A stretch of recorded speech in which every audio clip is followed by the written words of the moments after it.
अपने बच्चे को आप प्राइवेट स्कूल में भेजिए और उसका एक रेगुलेटेड फीस सरकार प्राइवेट विद्यालयों को दे सकती है। अंतिम बात इसमें समझिए कि जो सरकारी विद्यालय में बच्चा पढ़ता है वो फ्री में नहीं पढ़ता है। ये आपका भ्रम है कि वो फ्री में पढ़ रहा है। उसको सरकारी विद्यालय को चलाने में सरकार 60,000 करोड़ रुपया खर्च कर रही है। वो पैसा मुफ्त में नहीं है। सरकारी विद्यालय में शिक्षक को 50,000 रुपया मिल रहा है, प्राइवेट में 8,000 10,000 में लोग काम कर रहे हैं। तो अगर सरकार 10, 20, 25, 30% गरीब बच्चों को प्राइवेट में फीस भरने लगे तो उससे बजट का पैसा कम होगा, बढ़ेगा नहीं। ये उल्टा गणित है। प्राइवेट में अगर बच्चा पढ़ने लगे तो सरकारी खर्चा कम होगा और जो पैसा बचेगा उससे नए विद्यालय, नए तरह की शिक्षा व्यवस्था बनाने का ये जन स्वराज की सोच है। दूसरी बात आपने कही पलायन को लेकर, पलायन रोजगार कैसे खत्म होगा। कुछ लोगों को लगता है कि भैया कृषि से यहाँ सुधार होगा, कुछ लोगों ने बताया कि इंडस्ट्रियलाइज्ड होना चाहिए।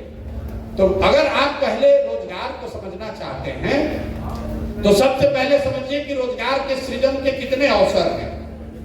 पूरी जो इकोनॉमी है, अर्थव्यवस्था है, उसके 3 स्तंभ हैं।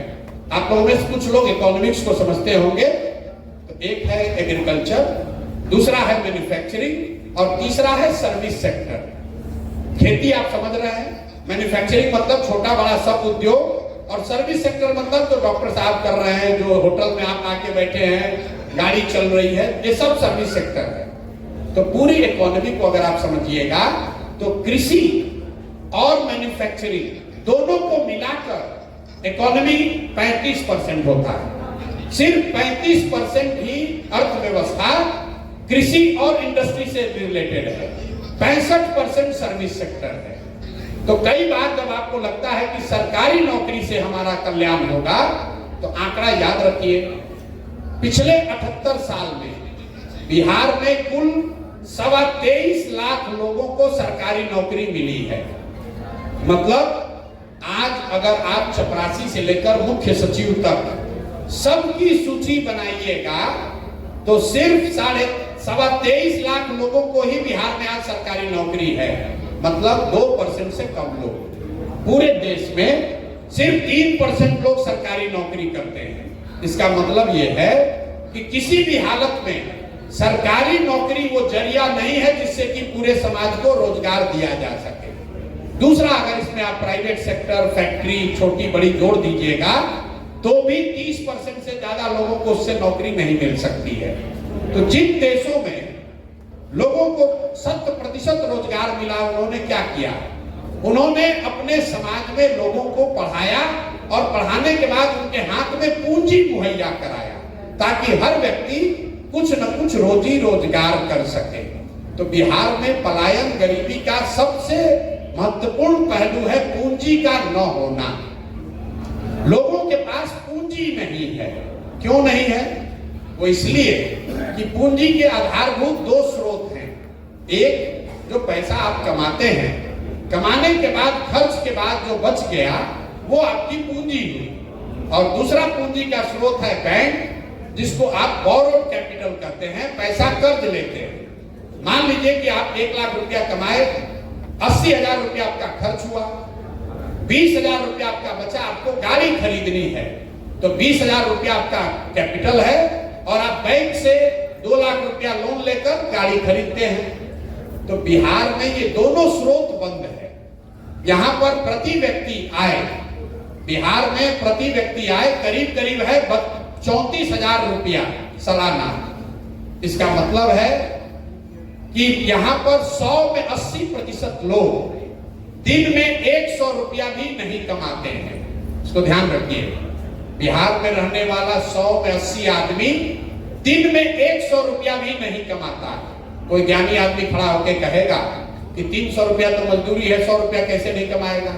इसलिए नहीं कमाएगा कि एक आदमी घर में मजदूरी करता है, पत्नी बाल बच्चा मिलाकर 5 आदमी है तो प्रति व्यक्ति 60 रुपया हुआ, और उसको भी अगर 15 दिन रोजगार मजदूरी मिली तो प्रति व्यक्ति 30 रुपया हुआ। कहने का मतलब यह है कि सरकारी आंकड़ा बता रहा है कि 100 में 80 लोग हर दिन 100 रुपया भी नहीं कमाते हैं। तो जो साइंस बताता है कि जब आपकी आमदनी इतनी कम हो तो 90% से ज्यादा पैसा आप सिर्फ सर्वाइवल के लिए खर्च करते हैं, मतलब पेट भरने के लिए और दवा दारू के लिए और बेसिक कपड़ा खरीदने के लिए। पूंजी का तो सवाल ही नहीं है। दूसरा पूंजी यहाँ इसलिए नहीं है कि यहाँ पर बैंक आपको कर्ज नहीं देते हैं। ये आरबीआई एक आंकड़ा जारी करता है जो ये दिखाता है कि कितनी पूंजी की उपलब्धता है। इसको कहते हैं सीडी रेशियो। आप लोग प्रबुद्ध हैं तो उसको ध्यान से सीखिए, समझिए। बिहार में कोई इसकी चर्चा करेगा नहीं। आरबीआई एक आंकड़ा जारी करता है जिसको कहते हैं सीडी रेशियो, जो ये बताता है कि समाज में पूंजी कितना उपलब्ध है। देश में कानून है एक तरह से कि बैंकों को जितना पैसा मिलता है, जितना पैसा हम और आप बैंक में जमा करते हैं, बैंकों की ये वैधानिक जिम्मेवारी है कि कम से कम 70% पैसा वापस वो समाज को पूंजी के तौर पर, कैपिटल के तौर पर दें। और ये आंकड़ा हर 15 दिन पर जारी होता है आरबीआई से। देश में आज सीडी रेशियो है 74%, 74%। मतलब पूरे देश के लोगों ने बैंकों में अगर 100 रुपया जमा किया तो 74 रुपया बैंकों ने वापस ऋण के तौर पर दिया, आपको घर बनाने के लिए, गाड़ी खरीदने के लिए, पढ़ाई के लिए, खेती के लिए, बिजनेस के लिए। बिहार में ये रेशियो कितना है? बिहार में 1990 से लेकर पिछले वर्ष तक सीडी रेशियो है 40%। मतलब यहाँ के लोग अगर 100 रुपया बैंक में जमा करते हैं तो 40 रुपया ही बैंक वापस देता है। इसका नतीजा क्या हुआ? पिछले वित्तीय वर्ष में बिहार की गरीब जनता ने, आपने, हमने कुल 4,21,000 करोड़ रुपया बैंकों में जमा किया है। बैंकों में हमने आपने मिलकर जमा किया 4,21,000 करोड़ रुपया। 70% सीडी रेशियो के हिसाब से करीब 2,90,000 करोड़ रुपया बिहार के लोगों को मिलना चाहिए था रोजी रोजगार के लिए, बिजनेस के लिए, घर के लिए, गाड़ी के लिए। मिला कितना? 1,61,000 करोड़। ये मेरा आंकड़ा नहीं है, आरबीआई का आंकड़ा है, जाइएगा, अभी यूट्यूब पर दिखेगा। बाकी पैसा कहां गया? बाकी पैसा बैंकों ने बिहार से ट्रांसफर कर दिया गुजरात में, कर्नाटक में, आंध्र प्रदेश में, तेलंगाना में, केरल में, तमिलनाडु में। उन राज्यों में सीडी रेशियो कितना है? 94, 95, 100, 105। मतलब अगर गुजरात में या आंध्र प्रदेश में लोगों ने 100 रुपया जमा किया तो 95 रुपया उनको ऋण के तौर पर वापस मिला। तो जन सुराज की सोच ये है कि पूंजी की उपलब्धता के लिए सीडी रेशियो को अगर सुधार दिया जाए तो हर साल बिहार में लोगों के पास करीब 2.5 लाख करोड़ रुपया अलग से, 2.5 लाख करोड़ रुपया अलग से लोगों के पास उपलब्ध होगा, जिससे लोग घर बनाएंगे, बिजनेस करेंगे, खेती करेंगे और उससे स्वरोजगार पैदा होगा। एक लाइन में हम लोग कहते हैं कि पूंजी के पलायन को रोककर बुद्धि के पलायन को रोका जा सकता है। और जिस दिन पूंजी और बुद्धि का पलायन रोका गया उस दिन श्रम का पलायन अपने आप रुक जाएगा। बिना पूंजी के कुछ नहीं हो सकता है। और ऐसा नहीं है कि आप कहिएगा कि आप ही को ज्ञान है, दूसरे को कैसे नहीं पता है। देश के स्तर पर सीडी रेशियो को देखने के लिए प्रधानमंत्री के चेयरमैनशिप में कमेटी होती है जो कि इस बात का नियंत्रण रखता है कि बैंक 70% पैसा वापस दे रहा है कि नहीं दे रहा है। राज्य के स्तर पर कमेटी का चेयरमैन मुख्यमंत्री स्वयं होता है, लेकिन जैसे यहाँ दरोगा मुख्यमंत्री की बात नहीं सुन रहा है, जैसे यहाँ का सीओ, बीडीओ, डॉक्टर, शिक्षक नहीं बात सुन रहा है, वैसे बैंकर भी नहीं सुन रहा है। और दूसरी बात है अज्ञानता। कोई भी नेता यहाँ फिनांस मिनिस्टर से जाकर पूछिएगा, भैया प्रशांत किशोर कह रहा है कि पिछले 35 वर्ष में यहाँ के बैंकों ने 26 लाख करोड़ रुपया ट्रांसफर किया है दूसरे राज्य में, तो कहेगा ये कौन बात है भाई, कौन नया बात बताने लगे, ये कौन नया घोटाला हो गया। यहाँ के फिनांस मिनिस्टर को भी कितनी जानकारी है इसके बारे में कोई नहीं जानता। जो पत्रकार है वो भी नहीं पूछ रहा है कि भाई सीडी रेशियो क्यों खराब है। आप लोग इतने प्रबुद्ध लोग हैं, आपने किसी नेता को बिहार में सीडी रेशियो पर बात करते हुए नहीं देखा था। 2 बरस से हम बोल रहे हैं। इस बार बीपीएससी के प्रीलिम्स में यह सवाल आया था कि सीडी रेशियो का मतलब क्या है। इतनी अज्ञानता है कि जो पैसा हम लोग का है, आप टाटा बिरला आएंगे, पैसा लगाएंगे, फैक्ट्री लगाएंगे, शुगर फैक्ट्री बनेगा, पेपर मिल चलेगा, वो अलग कहानी है। उससे बिहार का रोजगार खत्म नहीं, बेरोजगारी खत्म नहीं होगा। बेरोजगारी खत्म तब होगा जब घर घर लोगों के पास पूंजी की उपलब्धता होगी। हर व्यक्ति कुछ न कुछ छोटा मोटा रोजी रोजगार कर पाएगा। तो पूंजी की उपलब्धता एक बड़ा तरीका है जिससे कि यहाँ का बेरोजगारी को खत्म किया जा सकता है। 2 और बात बेरोजगारी और पलायन के लिए हम लोग कह रहे हैं कि मनरेगा को कृषि से जोड़ा जाएगा। कुछ लोगों ने किसान संबंधित भी सवाल पूछे हैं। तो किसानी को सुधारने के लिए और कृषि आधारित मजदूरों का पलायन रोकने के लिए जन सुराज कह रहा है कि मनरेगा को कृषि से जोड़ दो। मतलब क्या हुआ कि जो भी किसान अपनी जमीन पर नगदी की खेती करना चाहता है, नगदी की फसल का, कैश क्रॉप का खेती करना चाहता है, उसको मनरेगा का मजदूर मुफ्त में दे दिया जाए। इसका क्या फायदा होगा? इसका फायदा ये होगा कि धान गेहूं की खेती करने के बजाय लोग नकदी फसलों की खेती करेंगे, जिससे कि प्रति एकड़ उनकी आय बढ़ सकती है। दूसरा इसका फायदा ये होगा कि बड़े पैमाने पर जो मजदूरों की अनुपलब्धता की वजह से बिहार में खेती छोड़ दिए हैं, वो लोग वापस खेती की ओर जाएंगे।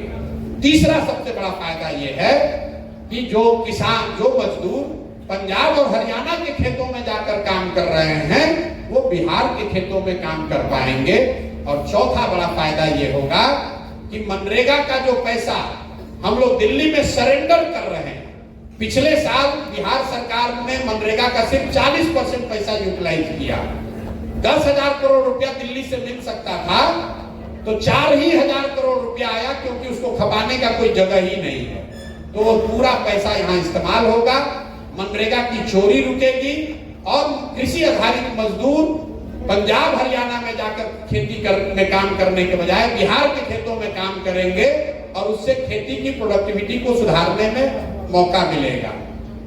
तीसरा और अंतिम बात, रोजगार के लिए Jan Suraaj interest subvention scheme की बात कर रहा है। हम लोग कहते हैं कि आपको 4% ब्याज पर लोन मिलेगा। इस बात को समझिए।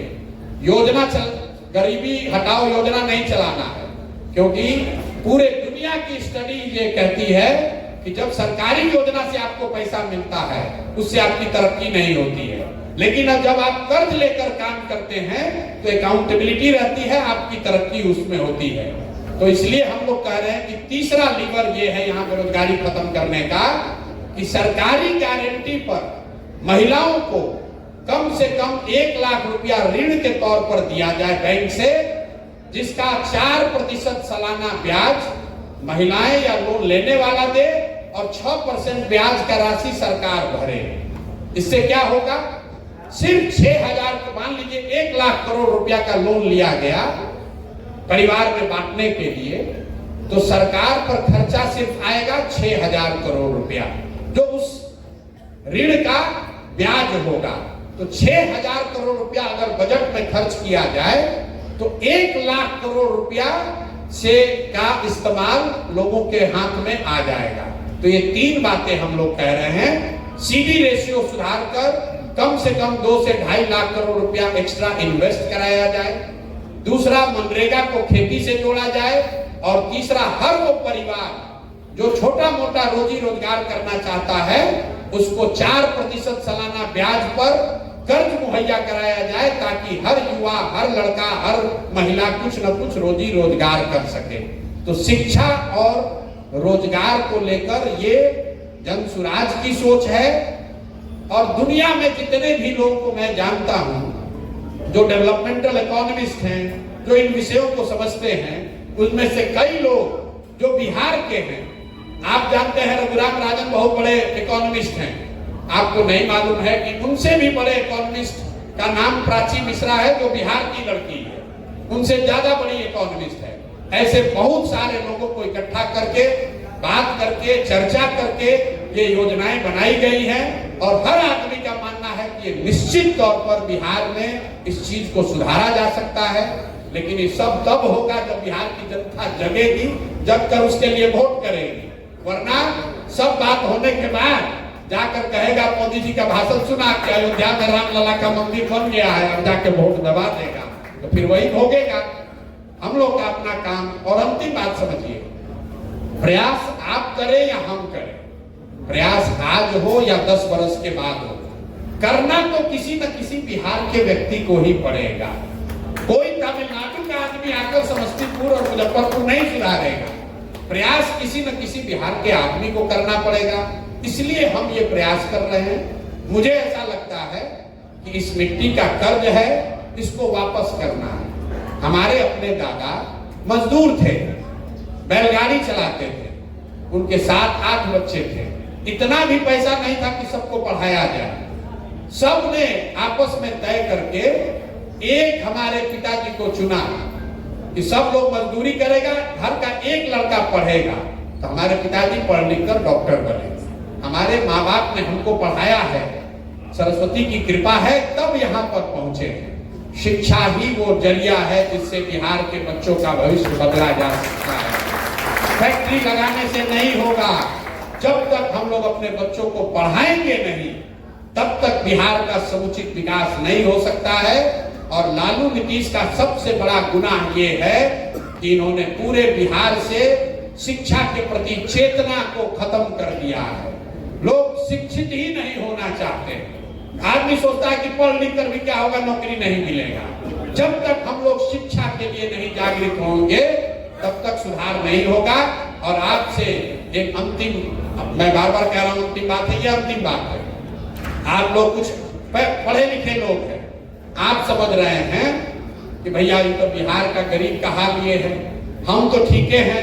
तो मैं आपको बता रहा हूं कि जो पैसे वाले लोग हैं उनका ज्यादा दुर्दशा है, आपकी दुर्दशा ज्यादा है। गरीब का बच्चा जब जाता है बाहर मजदूरी करने, लिख के ले लीजिए 20-25 वर्ष में जब उसका शरीर थक जाएगा वो वापस बिहार लौटेगा। लेकिन आपका बच्चा पढ़ लिख कर बंगलोर, दिल्ली, बॉम्बे में जब नौकरी करने लगेगा, किसी भी हालत में वो वापस बिहार लौटने वाला नहीं है।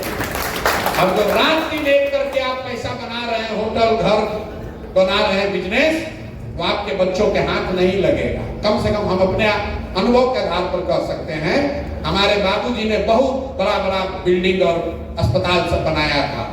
आज वहां दिया बत्ती जलाने वाला भी कोई नहीं है, और हम नालायक की श्रेणी में नहीं है, फिर भी उन घरों में कोई दिया बत्ती जलाने वाला भी नहीं है। और हम आपको अपने बच्चे के बारे में कह सकते हैं कि हम अब उस प्रॉपर्टी को बेच नहीं रहे हैं कि बाबूजी से थोड़ा लगाव है। हमारा लड़का 1 मिनट नहीं सोचेगा, न्यूयॉर्क में, दिल्ली में बैठे बैठे बक्सर अखबार का प्रॉपर्टी बेच देगा। उसको क्या मालूम है कि प्रॉपर्टी कहां से आया है, 10-20 करोड़ रुपया मिल रहा है, तुरंत लेगा, बेच देगा। तो जो लोग प्रबुद्ध हैं, पैसे वाले हैं, भगवान ने आपको कुछ दिया है तो भगवान के नाम पर कुछ समाज के लिए कीजिए, नहीं तो जब ये जहाज डूबेगा तो उसमें बैठा हुआ हर आदमी डूबेगा। भगवान न करे बुढ़ापे में बीमार पड़ जाइएगा तो आपका बुढ़ापा भी आपके घर में नहीं बीतेगा। आपका लड़का अगर लायक होगा तो बंगलोर में, दिल्ली में, अमेरिका में ले जाएगा, वहीं फ्लैट में आपका जीवन बीतेगा, ये देख नहीं पाइएगा। इसलिए बिहार को सुधारिए, सुधारने में कंधा लगाइए। इसमें आपका इंटरेस्ट भी उतना ही है जितना गरीब का है, जितना नेताओं का है। इसी के साथ मैं अपनी बात खत्म करूंगा। प्रयास, अंधेरा कितना भी ज्यादा हो, सिर्फ ये कहते रहने से कि अंधेरा बहुत है, अंधेरा बहुत है, उससे प्रकाश नहीं होगा। किसी न किसी को दिया जलाना पड़ेगा।